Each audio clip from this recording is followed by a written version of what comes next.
நம்ம சொந்த ஊர்ல ஜல்லிக்கட்டு நடந்தா எப்படி இருக்கும்? திண்டுக்கல் நல்லம்ம நாயக்கன் பட்டியில தான் நடக்குது. நானும் அங்க போயிட்டு ஃபர்ஸ்ட் டைம் எக்ஸ்பீரியன்ஸு.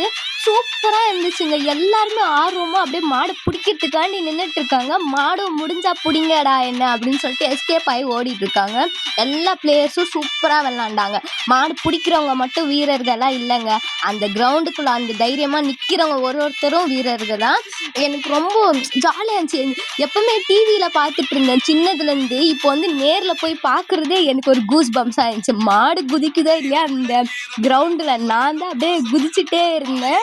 எல்லா மாடுக்குமே ஹேட்ஸ் ஆஃப். எல்லா அண்ணாங்களுக்குமே விளையாண்டவங்களுக்கும் ஹேட்ஸ் ஆஃப் தான். இந்த ஜல்லிக்கட்டுக்கு யார் யார் வந்தீங்களோ மறக்காம கமெண்ட்ல வந்து தம்ஸ் அப் சொல்லிடுங்க. ஓகேவா? இனிமே ஆடினா சேஃப் ஆடுங்க. ஒரு சில பேர்லாம் அடிபட்டு விழுந்து ஏச்சலா இருந்தாங்க. என்ன பாருங்க, மாடு மிரளுதோ இல்லதோ நான் தான் மிரளிட்டு இருக்கேன். அப்படி இந்த அண்ணாங்களும் நிறைய பிரைஸ் வாங்கினாங்க. நாளைக்கு சந்திப்போம். பாய்.